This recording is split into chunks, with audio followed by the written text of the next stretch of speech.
UK horticulture, like many industries, is being driven to be more environmentally friendly and more sustainable. There are a lot of reasons for that. Primary ones being clearly environmental pressure and looking at how we can take our industry forward in a sustainable manner. That's also now being driven by legislation, and there is legislation coming forward which will ban the use of peat in our industry. So the legislative bans on peat usage in the UK follows very much what's happening in Ireland. And I think what's happening in the Irish market has also presented itself to what's happening in UK horticulture and has been a little bit of a wake-up call. Peat harvesting from any peat bogs over 30 hectares in Ireland has now been completely stopped. That's created a lot more demand on new alternative products, and also created a massive opportunity for the industry to start to look at sustainable products going forward. So there are a number of challenges that moving to a more sustainable product brings to both growers and to us as manufacturers.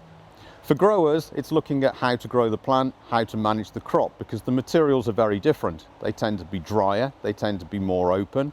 So things like irrigation and fertigation can become different to what the grower would have been used to with a peat-based product.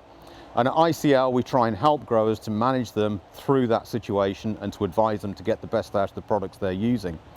As far as the industry is concerned and manufacturers, we are looking at more issues around raw material availability and how those products differ from peat. Peat was a very inert product, it was low in pH. We could then design the perfect type of growing media for a grower to use for a specific crop.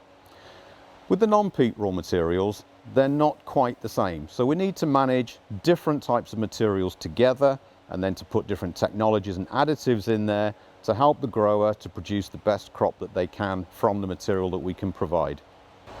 So in order to help with our move to sustainable raw materials at ICL, we've designed a new specific wood fibre material called Fibagro Advance.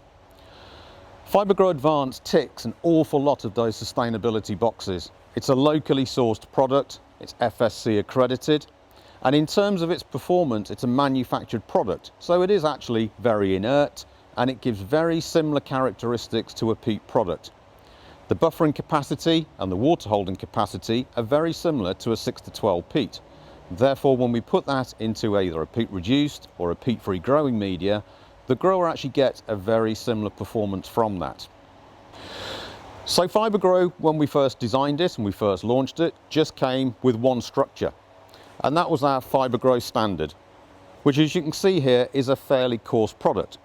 Now, while Fibagro was a very consistent product and growers found it very useful, there were some issues in terms of flowability and use in smaller type of potting regimes such as packs and small pots, liners, etc. So what we then went on to produce was a new product which is Fibagro Advance Fine.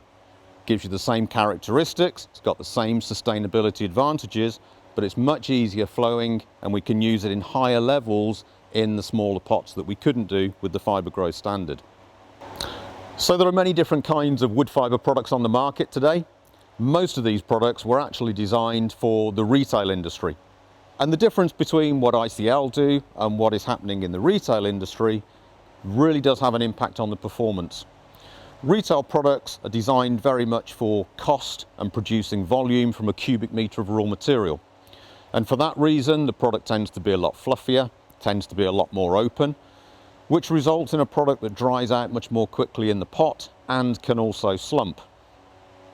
Fibagro Advance, on the other hand, was designed specifically for professional use as a sustainable product within our growing media materials. And in order to be fully sustainable, that means that the management processes and the inputs also have to be sustainable. So we're looking at a product that will hold the water as well as peat does. It will hold the nutrients in a fairly similar way to peat also. As you can see by the products that we've got in front of us here, and these are some hebe crops, these pots are still very full. Although the crop is growing, it's been potted for a significant amount of time, there's no slumping, and we've got good moisture retention within the pot. So the management is much easier for the customer, for the grower to use. But also then, when our growers sell their products onto consumers, and these pots are planted out in the garden and maybe not get that same professional attention, the pot has still got a good survival rate within the consumer's garden as well.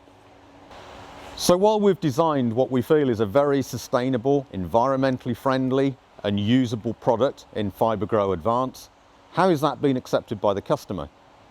As you can see from where we are at Bransford Webbs, one of the largest producers of Hebes in the country, they're using this product in all of their mixes. The product actually has a lot of advantages. So in terms of usability, in terms of the fact that the product is warmer in the pot, the plants tend to establish more quickly, the management is easier, and because it's actually freer draining than the original peat products that were being used, the root aeration is significantly better. Therefore, there's also a lot less pressure on disease. So around the country, growers that we've been selling Fibagro Advance to in their mixes to increase the sustainability for their crops and to help them with their story of sustainability, although there was a little bit of resistance initially in terms of growers not understanding how it would work, once in use, the advantages have been very, very clear as far as growers are concerned. The crops actually look better than a peat-based product, and growers are certainly very happy now to continue to use Fibagro and also to increase the usage and the percentage of Fibagro within their mixes, which really does aid in that sustainability story going forward and help them with their products going forward as well.